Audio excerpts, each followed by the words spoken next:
Now coming to intention, like you say that your thought is something that when you give it out to the universe, like the law of attraction, the ask… You've been reading all these American books. I've read inner engineering as well, but so it just makes me curious about these things. When you say the law of attraction, where you ask, believe and receive, anything that is sent out to the universe in a positive direction or in a constant direction rather, happens, because they say that you design your destiny, you design your life. Like you just happen to say that, your conscious efforts, you can have control over your life. Now, coming to intentions, now what if you're sending out a positive signal, great. What if someone is… No, I did not agree with that. You made a theory. There are lots of holes. Okay, so my question, you did not agree to it. So my question is, if someone is sending out, you want your life to be a certain way, you send out positive signals, which is great. But… To whom? To the universe. To the universe. Which direction? Up or down? That's what I'm asking. How does the law of attraction work? Does it really work? It doesn't work. It doesn't work? So what works? How do you design your Law own of destiny? attraction is something that happens between opposites. Yes.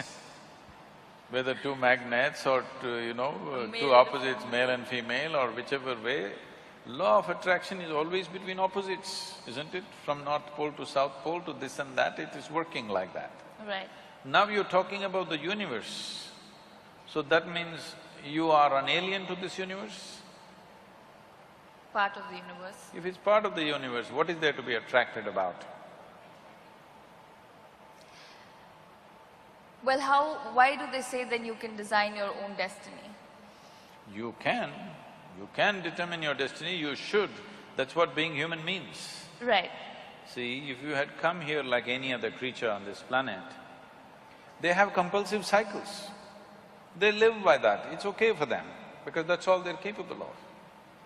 Once you have come as a human being, everything that you can do, actually if you look at your life, you're not doing anything very greatly different from what the other creatures are doing.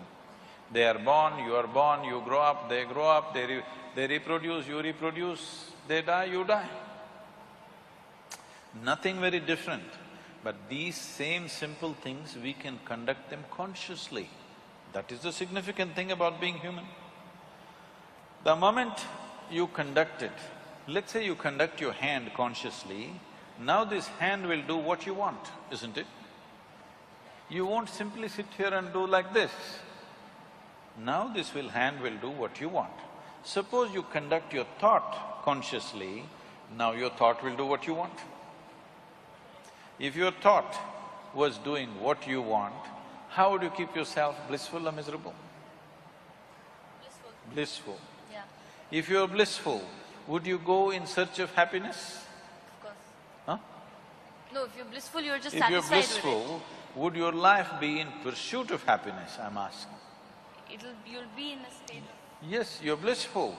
So these things that people think are the greatest things in their life, to be peaceful, joyful, nonsense, wouldn't mean a thing to you, because you're blissful. But you can't say that to them, they'll feel insulted. You have to… You have to play the tunes.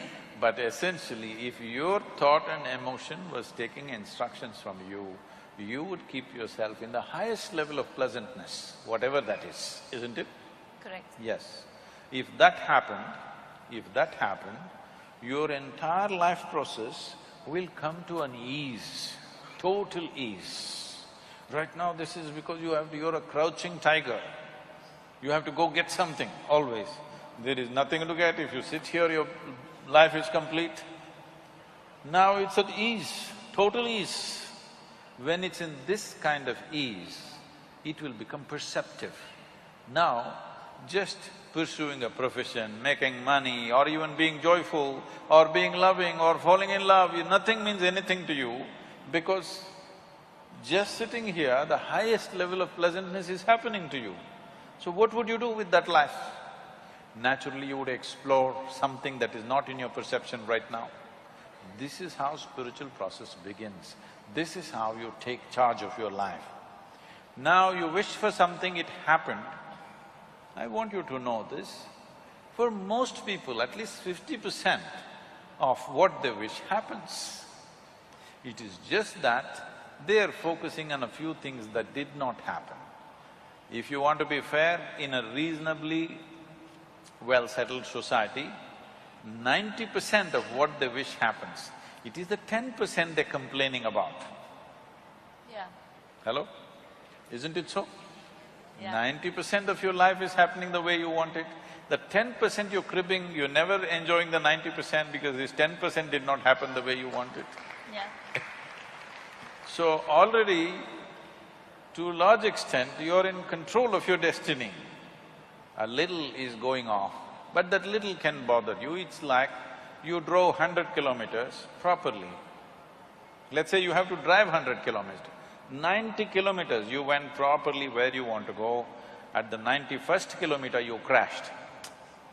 Still it's not good, isn't it? Yeah. So that's why they're complaining. I'm not saying they're complaining for nothing. Because at 90 kilometers everything went well, just before reaching something crashed. So they still suffer for that.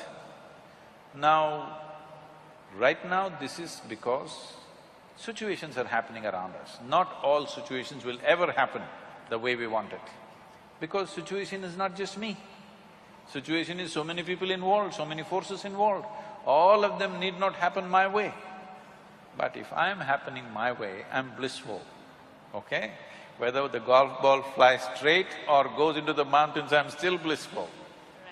Right. As long as you're playing golf. Even if I'm not playing. Right. So now coming to this, now as long as things happen your way and you're on your own path and you're blissful and positive… No. I'm not saying as long as things happen your way, you will be blissful. If you're blissful, things will it happen. doesn't matter which way it happens. Right, Whichever way it happens, you're blissful. right. See, this is essentially, the world has put cart before the horse. You tell me, it is easier to take charge of yourself or it's easier to take charge of all these people? I mean, it's tougher to take charge of yourself, Oh, you can take charge of these people, try. No, because people… No, because why I'm saying that is because people don't realize that they need to take charge of themselves and are out there to take charge of societies and communities and people and trying to change No, others. right now, you're sitting here. To myself. Is it easier to take charge of yourself or take charge of all these people? Myself. Yourself. You must first do that, no? What is simple and easy? If you take charge of yourself, let us see how much we can get cooperation from these people. Now, when you say you're in pursuit of happiness, what this means is, you want all of them to function the way you want. Then you will be happy. Now when we say, if this happens, I will be happy, if that happens, I will be happy, what it means is, the world should function, the universe should respond your way. That's not what I'm saying. No, I don't believe in that because that's trying to put conditionality into everything that, this is how it should function according to me. What I was saying was that, say, okay, for example, a very basic example of somebody wants to be an actor or somebody wants to be a cricketer, and I'm taking a very basic example of what you want to do in life. And you work… Let's say it did not happen. It did not happen means what? People did not like your acting, or the selectors did not like your cricket, something happened. Right. So what you want did not happen. Can you still sit here blissfully? That's a question. Not a lot of people That is can. why I'm saying, what you're trying to do is, when you say, everybody should like what I'm doing, in some way you have to take charge of their minds, that's what you're doing. In some way, through your cinema or whatever, in some way you're taking charge of their mind and doing what appeals to them, and that's why it's working, isn't it? Otherwise it won't be working. Right. So, which is easier, taking charge of this or taking charge of them? This. If you take charge of this, now you are not in pursuit of your happiness, you are not tense about anything, there is no, sword hanging on your head. You will do everything to the fullest, to the hilt, because you don't care what happens. Whatever happens, you will be still fine, this much you know. Now you will naturally do everything wonderfully well because there's absolutely no concern, because you're not a vested interest anymore. You will do what is needed without any effort. So, what somebody thinks is a great circus and a feat, you will do it joyfully, playfully,